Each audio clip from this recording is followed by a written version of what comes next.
the peeps come and learn with us through scientific.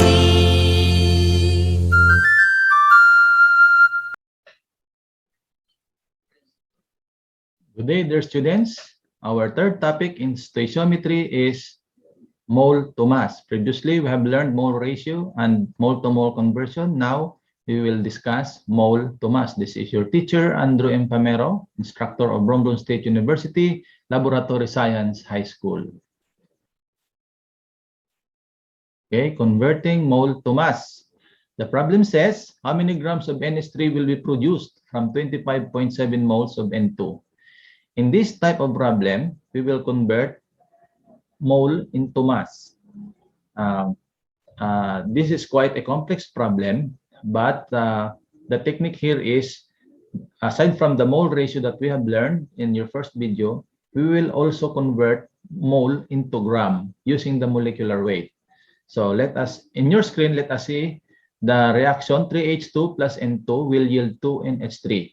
The problem says, how many grams of NH3? So what is needed here is grams of NH3. So we put an arrow in the product side.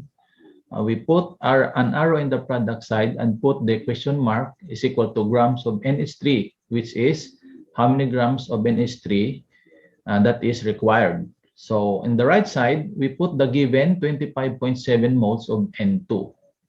Now, using the mole ratio and the dimensional analysis by canceling like terms or like units, we can now solve for the required in the problem, which is converting mole to mass. Okay, the solution is 25.7 moles of N2 times 2 moles of NH3 divided by 1 mole of N2 times 17.0 grams of NH3 divided by 1 mole of NH3 is equal to 875 grams of NH3.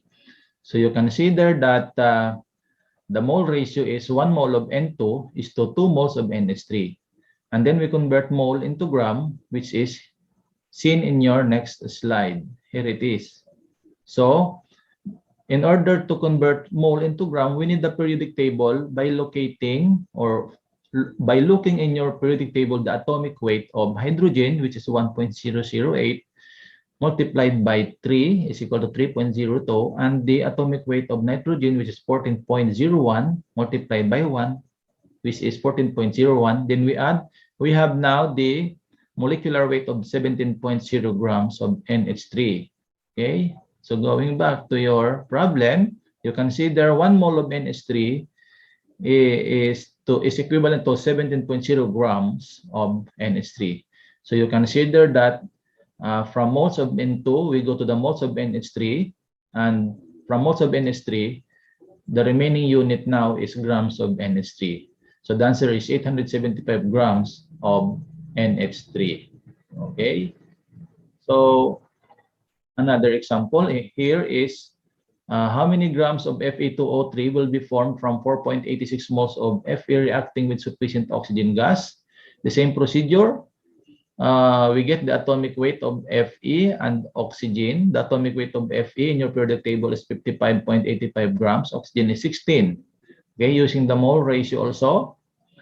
And identifying what is needed, which is in the product side of 2Fe2O3, we put the arrow down, question mark, is equal to grams of Fe2O3. The given is, placed on the right side, is 4.86 moles of Fe.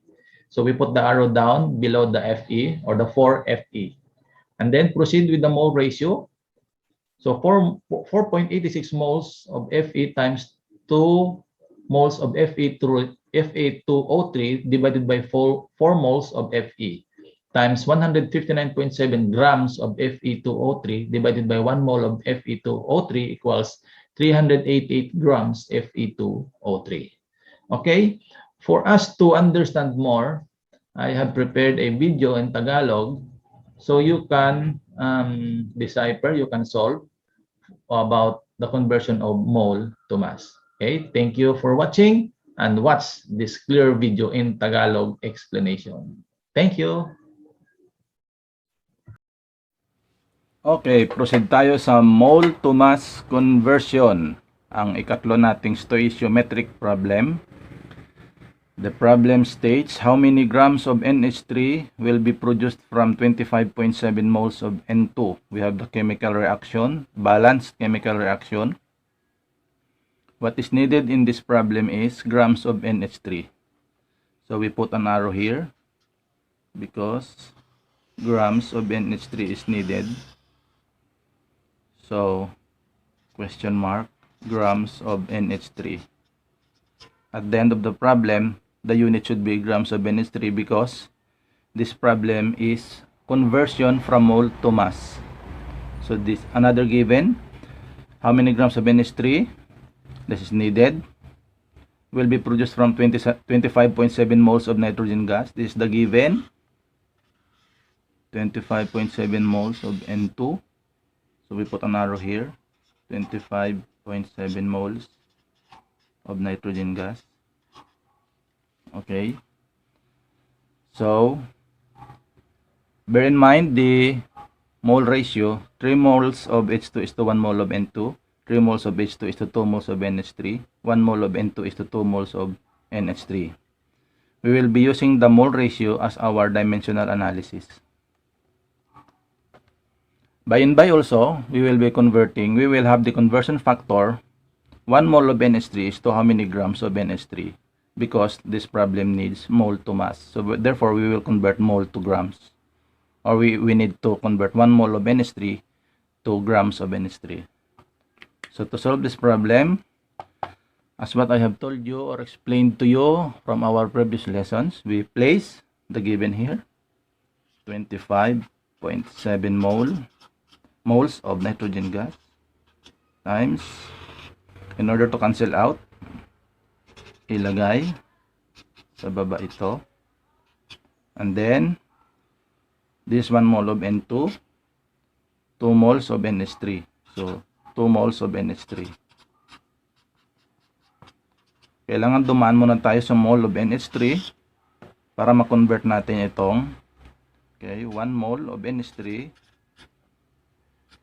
ay ilang grams ng, okay, so how many grams of NH3. So you will notice na ang magiging sagot natin dito ay grams of NH3 para ma-cancel out natin sila. Okay, but the problem is this one. Okay, 1 mole of NH3. Ito yung conversion factor natin is to how many grams of NH3. Okay, so kailangan natin ang periodic table dito. We need the periodic table to compute for this one. You will notice we get the molecular weight. So hydrogen is 1.008. Okay, so this is very simple in getting the molecular weight. In order to get this conversion factor, we need to compute for the molecular weight. I repeat, molecular weight. So to get the molecular weight is by getting the atomic weight is 1.008 times 3 equals, nitrogen has 14. Here is nitrogen, the atomic weight, nitrogen here. Look for the atomic weight, which is 14.01. Okay, so we have 14.01 times 1 equals 14.01. The other one is 3.024. It's expressed in grams. So we have 17.034 grams NH3. So this is what I'm telling you in converting mole to grams. Okay, so therefore ang maging sagot niya, therefore the answer is 17.034 grams NH3. Base na rin dito sa molecular weight. This is the molecular weight. Okay, so we can now proceed with the cancellation. So this one is this one. We can now proceed with the cancellation. Here, what remains is grams NH3, or this one. The answer is 875.54. So this is the answer, my dear students. So how do we get this? 25 times 2 times 17 divided by 1 times 1 equals 875.54. Okay, I hope you understand. Thank you very much, and solve it for you to learn more.